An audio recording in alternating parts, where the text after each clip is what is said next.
Hello everyone. क्या हाल चाल है भाई आप सबके। तो हम लोगों ने एक पीवाईक्यू थीम सीरीज स्टार्ट करी थी और इसमें हम लोगों ने ऑलरेडी आप लोगों के लिए दो वीडियोस बना दिए हैं। आज हम लोग इस वीडियो में अपनी जो थर्ड थीम है स्पेस टेक्नोलॉजी, क्योंकि साइंस एंड टेक में हम लोगों ने स्टार्ट किया था और साइंस एंड टेक से देख रहे थे कि कौन कौन सी थीम्स ऐसी है जहाँ से ज़्यादा क्वेश्चन पूछे जाते हैं। तो हम लोगों ने डिजीज वाले पार्ट में फर्स्ट वीडियो में देख लिया था, फिर उसके बाद डिफेंस टेक्नोलॉजी देखा। इसके बाद हम लोग आज देखेंगे स्पेस टेक्नोलॉजी। स्पेस टेक्नोलॉजी में जब आप पीवाईक्यूज उठा के देखोगे ना तो कुछ चीजें आपको नजर आएंगी, और वो ये बेसिक से पार्ट ये है कि भाई साइंस एंड टेक्नोलॉजी में करंट अफेयर्स बहुत इंपॉर्टेंट हो जाता है हमारे लिए। करंट अफेयर्स में इसरो के जो भी इनिशिएटिव्स हैं, जो भी मिशंस हैं, वो पूछे जाते हैं, बार बार पूछे जा रहे हैं आपसे। तो इसरो से रिलेटेड जो चीजें हैं वो हमें करनी ही करनी है। इवन इसरो का जैसे आप अबाउट इसरो के बारे में पढ़ो, इसरो के पेज पे जाके देखो, तो वहां से भी कई क्वेश्चन, जैसे आर्यभट्ट वाला क्वेश्चन था, या इसरो कब बना, इसरो के चेयरमैन कौन है, इसरो के सेंटर्स कहाँ कहाँ पे हैं, उसकी यूनिट्स कहाँ पे हैं। तो इस तरीके के क्वेश्चन जो हैं वो हमारे इसरो की ऑफिशियल जो वेबसाइट है वहां से कंप्लीट हो रहे हैं। आप यहाँ पे जो क्वेश्चंस हैं वो देखोगे करके तो आपको मिल जाएंगे, और जो बाकी क्वेश्चन होंगे वो आपको करंट अफेयर्स में देखने को मिलेंगे। तो इसलिए करंट अफेयर्स हमारे लिए बहुत इंपॉर्टेंट हो जाता है। जैसे टियांगोंग के बारे में पूछ लिया था हमसे, ठीक है। फिर जैसे अगर मैं पुराने क्वेश्चंस को देखूं उठा के, तो पुराने में जैसे ये पूछ लिया था कि भाई पहले कौन सा ऐसा सैटेलाइट था जो ह्यूमंस को लेके गया था मून के ऊपर, तो अपोलो 2 था। तो ये जो बेसिक से क्वेश्चन है ये आपको हर नोट्स में मिल जाएंगे। लेकिन बाकी जो है वो हमें करंट अफेयर्स है कि PSLV C-55 के बारे में आपको पता होना चाहिए। इनके द्वारा कौन से रॉकेट्स लॉन्च किए गए थे, ओके। इसके द्वारा कौन सी ऐसी सैटेलाइट्स हैं जो लॉन्च की गई थी, तो ये हमें पता होनी चाहिए। फिर जैसे कुछ, एक तो जैसे ना ऐसे क्वेश्चन भी आते हैं कि जो फर्स्ट एजुकेशनल सैटेलाइट कौन सी थी, तो वो हमें बताना चाहिए। फर्स्ट प्राइवेट सैटेलाइट कौन सी थी, फर्स्ट कौन सा ऐसा इंस्टीट्यूट था। तो इस तरीके के जो क्वेश्चन है जिनके सामने फर्स्ट लगा हुआ होता है, तो वो क्वेश्चन भी हमें करने हैं। ऐसे क्वेश्चंस को हमें छोड़ना नहीं है। तो मैं अगर स्पेस टेक्नोलॉजी में बात करूँ, तो स्पेस टेक्नोलॉजी में हमारे लिए करंट अफेयर्स और जो उसका जो बेसिक पार्ट है वो हमारे लिए इंपॉर्टेंट हो जाता है। और उसमें भी मैंने आपको पहले बताया, हम लोग इसरो की वेबसाइट से ज्यादा क्वेश्चन करेंगे। जैसे ये सारे के सारे क्वेश्चन आप देखोगे ना, जैसे सेंटर्स वाला है, या फिर ये फर्स्ट सैटेलाइट वाला क्वेश्चन है, या आप ये जी सेट वाला क्वेश्चन है, या मैं अगर बात करूं जैसे ये अब ये कब एस्टेब्लिश हुआ, ठीक है, या फिर जो SSLV से रिलेटेड जो क्वेश्चन, ये सारे के सारे इसरो की वेबसाइट पे दे रखे हैं। ठीक है, ये जैसे 104 सैटेलाइट लॉन्च करी गई थी, कौन सा PSLV यूज किया गया था, या फिर GSLV F-16 जो है, ये सारे आपको बहुत इजीली, बहुत आराम से जब आप वेबसाइट ओपन करोगे तो वहां पे, और मैं यही सजेस्ट करता हूँ कि आप वहां से पढ़ो, क्योंकि जिस डिटेल में अब क्वेश्चन पूछने लगा, जैसे PSI में ये क्वेश्चन पूछे हुए थे, दो क्वेश्चन पूछे हुए थे, तो अब क्या है कि चार स्टेटमेंट दे दी हैं यहाँ पे। और हम लोग नोट्स में क्या करते हैं, सिर्फ ऊपर ऊपर से इसके बारे में लिख लेंगे कि GSLV F-16 क्या है, कौन सी वेबसाइट, सॉरी, सैटेलाइट लॉन्च करी गई, एक दो ये देख लेंगे कि कौन सी फ्लाइट थी, बस। इसके अलावा जो डिटेल में जाके देखते हैं ना कि श्री हरिकोटा से 102वां लॉन्च था, या ये 9th ऑपरेशनल फ्लाइट थी नहीं थी, या थर्ड मिशन था GSLV और नहीं था, तो ये जो डिटेल में जाके जब क्वेश्चन को देखते हैं ना, तो ये हम लोग हमारे नोट्स में हमें नहीं मिलता। बट आप वेबसाइट पे जाके देखोगे तो इन चीजों के बारे में पढ़ोगे तो आपको इजीली दिख जाएगा। मैं एक बार आपको दिखा भी देता हूँ ना कि आपको कहाँ पे, जैसे आपने ये वेबसाइट ओपन करी है ना, इसरो की वेबसाइट जब आप ओपन करोगे तो ये एक्टिविटीज वाला जो पार्ट है ना, इसको ओपन कर लेना आप। एक्टिविटीज में मिशन अकम्प्लीट है ना, ये वाला पार्ट आप जरूर देखना। यहाँ पे आपको सारी चीजें दिखाई दे जाएंगी। जैसे यहाँ पे आप देखोगे ये जो लॉन्च मिशन है, यहाँ पे जाके देखो एक बार, आप इस पे क्लिक करो। जैसे ये रहा, देखो GSLV F-15 है, GSLV F-16 है, PSLV C-62 के द्वारा कौन सा मिशन लॉन्च किया गया था, या फिर LV-M3 M6 ब्लू बर्ड जो है, ये सीधा का सीधा वेबसाइट पे फ्रंट में दिया हुआ है। अगर आप होम पेज खोलोगे तो उस पे फ्रंट में आपको यही दिखाई देगा। तो यहाँ से डायरेक्टली क्वेश्चन बन जाते हैं भाई। ठीक है, तो ये आपको छोड़ना नहीं है। अब देखो ये जो देर का blue bird block 2 mission launch हो रहा है ना, तो मेरा सजेशन यही है कि आप सीधे वेबसाइट पे करो। अब जैसे कार्टोसैट से रिलेटेड PSLV C-37 वाला क्वेश्चन था, ये भी डायरेक्टली है। अगर मैं GSLV F-16 की बात करूँ तो ये भी डायरेक्टली है। या फिर मैं सेंटर्स की बात करूँ, जो सेंटर्स आपसे मैच करवाने, तो ये 14 सेंटर्स दिए हुए इसरो के, तो यहाँ से डायरेक्टली पूछे हुए थे। तो वेबसाइट इसलिए इंपॉर्टेंट हो जाती है हमारे लिए। ठीक है, अभी एक बार क्या करते हैं कि थोड़ा सा रिवाइज कर लेते हैं अपन, है ना। जो इसरो के जो बेसिक्स हैं वो प्लस में जो इसरो के मिशंस हैं, लॉन्च व्हीकल्स हैं, एक बार ऊपर-ऊपर से रिवाइज किया। अपन ऐसे डीप में जाके नहीं पढ़ेंगे, बट हाँ, उतना एक बार रिवीजन हो जाएगा, थोड़े से कम टाइम, मतलब कम टाइम में, कि हाँ, हम लोग आंसर क्लिक कर सकते हैं वहाँ पे। तो कुछ इंपॉर्टेंट चीजें हैं, जैसे इंपॉर्टेंट सैटेलाइट्स कौन-कौन से हैं इसरो से रिलेटेड, जैसे आर्यभट्ट है, तो आर्यभट्ट कब गया? 1975 में, ये हमें ध्यान। तो ये पहला सैटेलाइट था जो यूएसएसआर की हेल्प से लॉन्च किया गया था, तो ये याद रखना। आर्यभट्ट जो हो 1975 में लॉन्च किया गया और यूएसएसआर की हेल्प से लॉन्च किया गया था, पहला सैटेलाइट था। अगर मैं भास्कर और रोहिणी की बात करूं तो ये 1979 और 1980 में लॉन्च किया गया। रोहिणी फर्स्ट सैटेलाइट था जो इंडियन रॉकेट के द्वारा लॉन्च किया गया, और इंडियन रॉकेट कौन सा था? SLV-3। अब SLV-3 और ASLV जो है वो रिटायर हो चुके हैं, तो ये दो जो हैं लॉन्च व्हीकल हैं वो रिटायर हो चुके हैं, SLV-3 और ASLV। तो ये कई बार क्या होता है कि जैसे आपसे ऐसे क्वेश्चन आ गया कि रोहिणी जो है वो किस सैटेलाइट लॉन्च व्हीकल के द्वारा लॉन्च किया गया था, तो वहां पे आपको ऑप्शन में अलग चीजें दे रहे हैं। फिर इनसैट 1A 1B, ये 1982 1983 में ये फर्स्ट कम्युनिकेशन सैटेलाइट था जो नासा की हेल्प से लॉन्च किया गया था, और इंडिया का जो फर्स्ट कम्युनिकेशन सैटेलाइट था वो इनसैट 1B था। फिर मैं IRS जो रिमोट सेंसिंग सैटेलाइट था, मैं अगर IRS 1A की बात करूँ, वो 1988 में लॉन्च किया गया था, वो फर्स्ट रिमोट सेंसिंग सैटेलाइट था जो यूएसएसआर की मदद से लॉन्च किया गया था। अगर मैं एजुकेशनल सैटेलाइट, जो इंडिया का पहला जो डेडिकेटेड एजुकेशन सैटेलाइट था, वो 2004 में लॉन्च किया गया था, और उसका नाम था एजुसेट या फिर GSAT 3। ये याद रखना, ये क्वेश्चन में पूछा भी हुआ था आपसे। Cartosat, RISAT, ocean set series जो है वो अर्थ ऑब्जर्वेशन सैटेलाइट्स हैं, ये 2000 के आसपास जो है उस टाइम पे लॉन्च की गई थी। ठीक है, GSAT 11 2018 में लॉन्च की गई, ये हैवीएस्ट सैटेलाइट बनाई गई थी इसरो के द्वारा, तो ये GSAT 11 थी जो 2018 में। चंद्रयान 1 ऑर्बिटर जो था वो 2008 में गया, पहला लूनार मिशन था हमारा। मंगलयान की बात करें तो वो 2013 में था, पहला इंटरप्लेनेटरी मिशन था। एस्ट्रोसैट की बात करें तो वो पहला डेडिकेटेड स्पेस ऑब्जर्वेटरी थे। अभी जैसे भारतीय अंतरिक्ष स्पेस स्टेशन जो है वो भी बनाया जा रहा है, तो वो आप बताना कि कब जाएगा, उसका जो पहला जो मॉड्यूल है वो कब जाएगा। जैसे वो पहला जो मॉड्यूल है वो 2028 में जाएगा, फिर जो बाकी के जो 5 मॉड्यूल्स हैं वो 2035 में जाएंगे। ठीक है, भारतीय अंतरिक्ष जो स्टेशन है।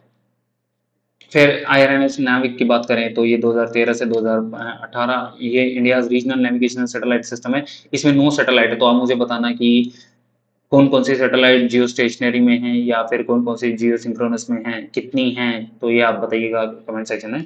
आदित्य L1 की बात करें तो 2023 में ये पहला सोलर ऑब्जर्वेटरी। तो जो जिनके सामने ना फर्स्ट लिखा हो ना, ये इंपॉर्टेंट हो जाता है, यहाँ से क्वेश्चन पूछने के चांसेस होते हैं, क्या या तो स्टेटमेंट में दे देगा या सीधा ही बोल देगा कि इंडिया का पहला सोलर ऑब्जर्वेटरी का नाम बताओ भाई कौन सा है, तो आदित्य L1 आपको पता होना चाहिए। फिर 2025 में EOS-09 लॉन्च किया गया था जो एडवांस अर्थ ऑब्जर्वेशन सैटेलाइट है। ओके, जो ये मिशन पूरा नहीं होता, PSLV C61। कई बार ऐसे भी क्वेश्चन पूछेगा कि कौन कौन से जो मिशन हैं वो फेल, मतलब सक्सेस नहीं हुए, तो ऐसा भी एक क्वेश्चन पूछा हुआ था, तो वो भी आपको ध्यान रखना कि अगर कोई PSLV के द्वारा कोई लॉन्च किया गया है सैटेलाइट और वो फेल हुआ है, तो वो भी ध्यान रखना है कि वो कौन सा था। ठीक है, CMS-03 2025 में लॉन्च किया गया, इंडिया हैवीएस्ट कम्युनिकेशन सैटेलाइट है, इंडियन नेवी के यूज के लिए ये लॉन्च किया गया था। निसार जो ज्वाइंट इनिशिएटिव है नासा का और इसरो का, ओके, ये 2025 में लॉन्च किया गया। तो ये इंपॉर्टेंट जो सैटेलाइट्स हैं वो हम हमसे एग्जाम में पूछे जा सकते हैं, तो ये एक बार आपको याद कर लेना। अब मैं अगर आगे बात करूं कि इसरो के जो इनिशिएटिव्स हैं या ऑर्गेनाइजेशनल बॉडीज हैं, तो वो भी एक बार देख लेते हैं।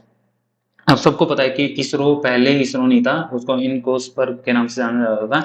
1962 में बनाया गया था और उनके जो चेयरपर्सन थे वो थे डॉक्टर विक्रम साराभाई। ठीक है, फिर 1969 में इसरो एस्टेब्लिश होता है, इंडिया का पहला नेशनल स्पेस एजेंसी, जिसका हेडक्वार्टर कहाँ पे है, वो बेंगलुरु में है। ओके, फिर इस तरीके से ये जो है आगे डिपार्टमेंट ऑफ स्पेस और स्पेस कमीशन वो जॉइंट होते हैं, तो ये बनते, ये अपने लिए इंपॉर्टेंट नहीं है, लेकिन अंतरिक्ष कॉर्पोरेशन जो है वो हमारे लिए इंपॉर्टेंट है, वो कमर्शियल और मार्केटिंग आर्म है इसरो की।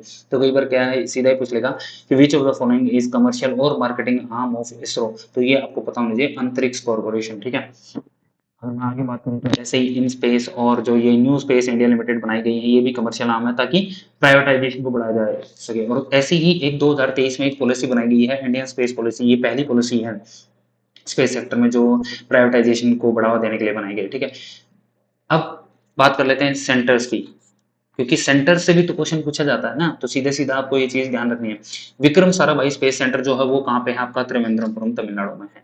फिर अगर मैं U R Rao satellite centre की बात करूँ तो वो बेंगलुरु कर्नाटका में है। अगर सतीश धवन स्पेस सेंटर की बात करूँ, ये तो सबको पता है, श्रीहरिकोटा आंध्र प्रदेश में है।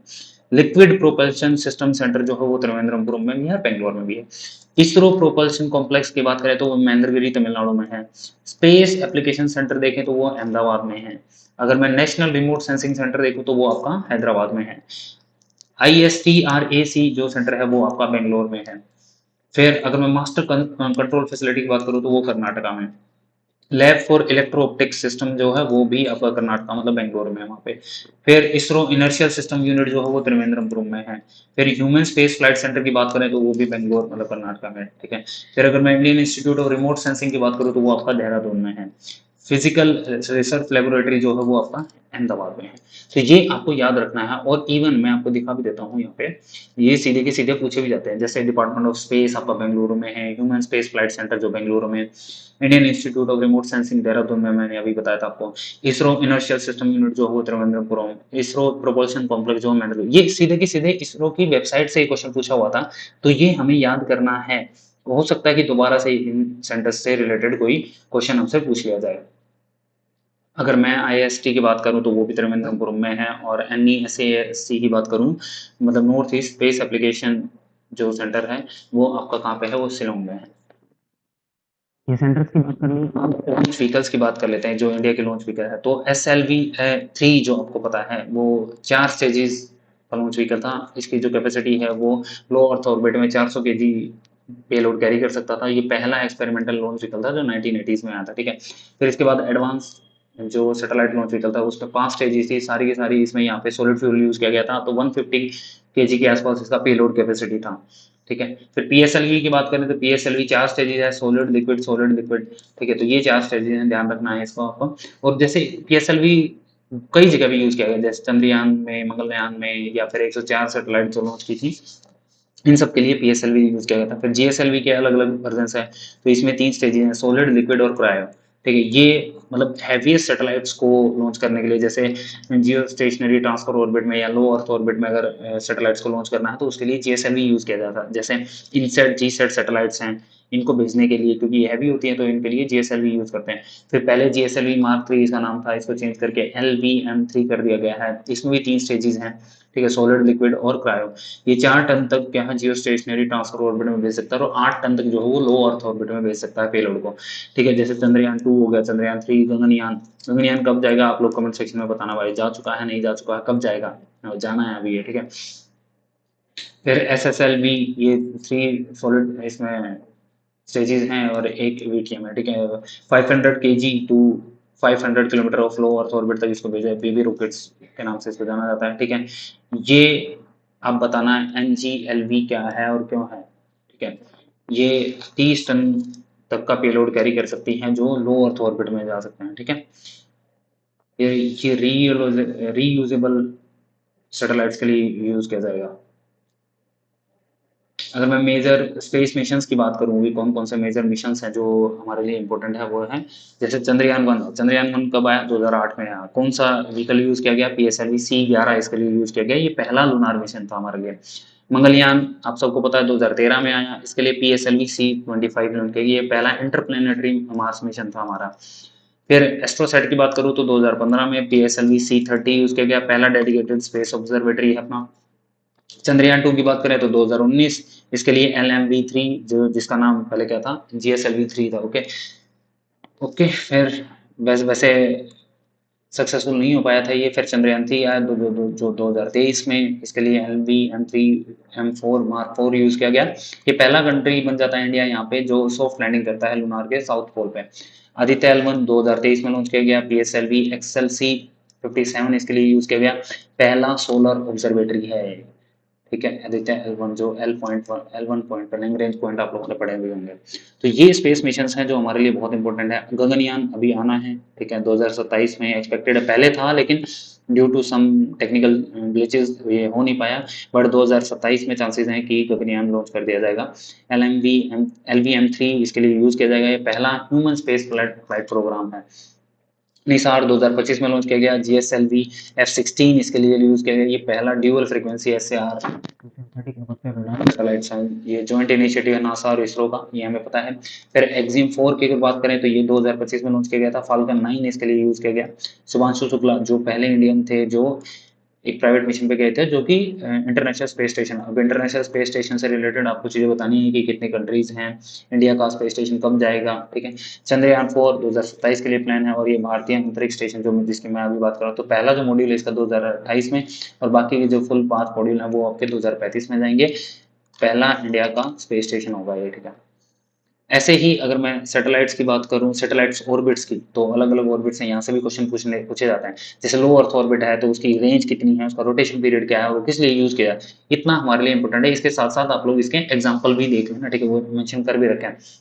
मीडियम अर्थ ऑर्बिट की बात करें तो 2000 से 35,000 किलोमीटर तक की इसकी रेंज होती है। इसका रोटेशन पीरियड 2 घंटे से 24 घंटे के बीच में होता है, और जैसे जीपीएस, ग्लोनोस, गैलीलियो, नाविक, इन सब में इसको बेसिकली यूज किया गया है, ठीक है। अगर मैं जियो स्टेशनरी ऑर्बिट्स की बात करूं तो वो 35,000 से ज़्यादा उसकी रेंज है, ठीक है। अगर हाइट की बात करें तो इसका जो रोटेशन पीरियड है वो 24 घंटे है, मतलब वो सिंक करता है अर्थ के रोटेशन पीरियड है। ये जो सैटेलाइट्स हैं, ये सैटेलाइट्स ऑर्बिट्स हैं, वो कम्युनिकेशन और ब्रॉडकास्टिंग के लिए जो सैटेलाइट्स यूज किए जाते हैं तो वो इन ऑर्बिट्स में लॉन्च की जाती हैं। ये जो बेसिक्स हैं टाइप्स ऑफ सैटेलाइट्स ऑर्बिट्स आप लोगों ने देख ये कौन सा कब लॉन्च किया गया, टेक्नोलॉजी में क्वेश्चन पूछा जा सकता है। कौन से व्हीकल के द्वारा लॉन्च किया गया वो भी पूछा जाएगा, उसकी कैरेक्टरिस्टिक क्या थी। फिर स्पेस मिशन हम लोगों ने देख लिया, फिर हम लोगों ने लॉन्च व्हीकल्स देखे थे, अलग अलग लॉन्च व्हीकल, उनकी क्या क्या स्टेजेस हैं, कितना पेलोड वो जो कैरी कर सकते हैं, उससे रिलेटेड कोई अगर कोई फीचर है। फिर हम लोगों ने इसके सेंटर्स देख लिए, ठीक है। सेंटर्स में आपसे पूछे जा सकते हैं कि कौन सा सेंटर कहाँ पे है, इसके रिलेटेड जो इनिशिएटिव्स हैं या ऑर्गेनाइजेशन बॉडीज हैं वो भी देख ली, और इसरो की जो इंपॉर्टेंट सैटेलाइट्स हैं वो भी हम लोगों ने देख ली पहली कौन कौन सी है, क्योंकि यहाँ से क्वेश्चन पूछे जाते हैं। तो ये एक बार हम लोगों ने उसका सा रिवीजन कर लिया स्पेस टेक्नोलॉजी। ऐसे ही हम लोग और वीडियोस लाते रहेंगे, इसमें जल्दी जल्दी हम लोग क्या करें, क्योंकि अभी पीएसआई का एग्जाम भी है ना 50 दिन बाद, तो पीएसआई में भी यहाँ से ही क्वेश्चन पूछे जाने के चांसेस ज्यादा हैं, तो इसलिए हम लोग जो इम्पोर्टेंट टॉपिक्स हैं वो फटाफट रिवाइज करेंगे। आप लोगों को कैसे लग रहे हैं ये वीडियोस, तो वो आप लोग कमेंट सेक्शन में बता सकते हो। तो that's all, thank you so much.